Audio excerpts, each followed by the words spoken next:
Content analysis. Content analysis होता क्या है? इसके अंदर हम सबसे पहले देखते हैं कि ये एक रिसर्च मेथड है जो कि टेक्स्ट, इमेजेस और वीडियोस को केयरफुली एग्जामिन करता है और इनके अकॉर्डिंग आप कह लें कि इनके अंडरलाइंग जो मैसेजेस होते हैं, थीम्स होते हैं, पैटर्न्स होते हैं, इनको समझने में मदद देता है।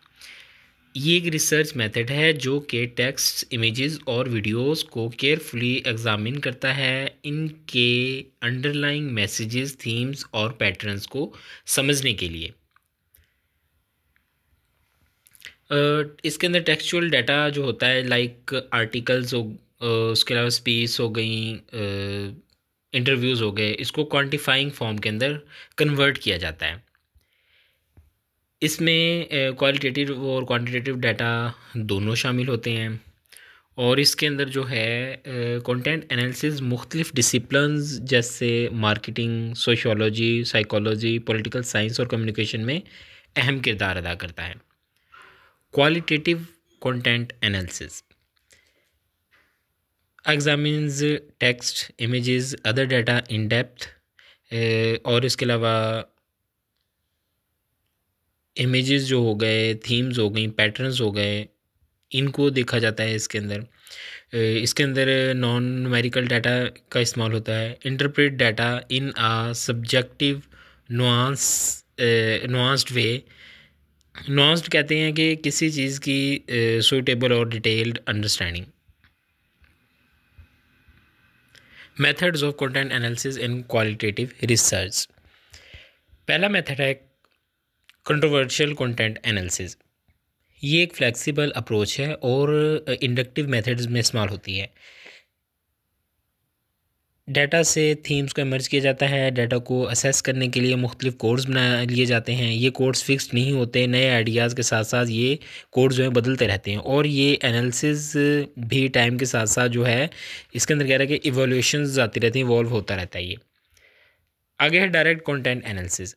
डिडक्टिव अप्रोच होती है। इसमें रिसर्चर के पास पहले से ही कुछ थीम्स और कैटेगरीज मौजूद होती हैं जिसके अकॉर्डिंग वो डाटा को असेस करता है। ये एनालिसिस स्ट्रक्चर्ड फॉर्म में होता है और ये लेस फ्लेक्सिबल होता है। इसमें चेंजेस बहुत कम होती हैं।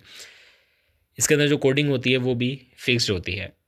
सुमेटिव कंटेंट एनालिसिस, बोथ डिडक्टिव और इंडक्टिव, इसके अंदर दोनों चीज़ शामिल हैं। ये इसके अंदर प्रीडिफाइंड थीम्स भी होती हैं और न्यू थीम्स भी होती हैं। ये जो होता है स्ट्रक्चर्ड भी होता है और ये फ्लेक्सिबल भी होता है, यानी कि दोनों जो है इसके अंदर अप्रोचेज जो है, दोनों मेथड जो इसके अंदर शामिल होते हैं। एडवांटेजेस ये हैं कि इसके अंदर मेथडोलॉजिकल फ्लेक्सिबिलिटी पाई जाती है, डाटा बहुत ज़्यादा इन डेप्थ मिलता है, अनऑब्स्ट्रोसिव मेथड है ये एक, यानी कि इंटरफेरेंस नहीं होती इसकी ज़्यादा। Ability to handle large data, reliability इसकी अच्छी होती है। लॉन्गिट्यूडनल एनालिसिस भी हम इससे कर सकते हैं और कॉस्ट इफेक्टिव भी होता है। डिसएडवांटेजेस ये हैं कि इसके अंदर सोर्स की क्वालिटी पे डिपेंड करता है। जो सोर्स मटेरियल हमने लिया है उसकी क्वालिटी जितनी अच्छी होगी उतनी अच्छा, और अगर अच्छी नहीं है तो फिर हमारे पास जो डाटा है, एनालिसिस है, वो अच्छा नहीं हम कर सकेंगे।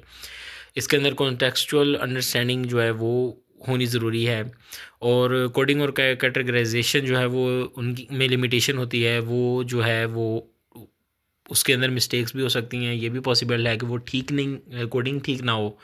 अगर वो ठीक नहीं होती तो फिर एनालिसिस भी ऑटोमेटिकली ठीक नहीं होता। इसके अंदर दूसरे जो क्वालिटेटिव मेथड्स हैं उनके साथ कंपैरिजन जो है वो ज़्यादा डिटेल में नहीं देखा जा सकता।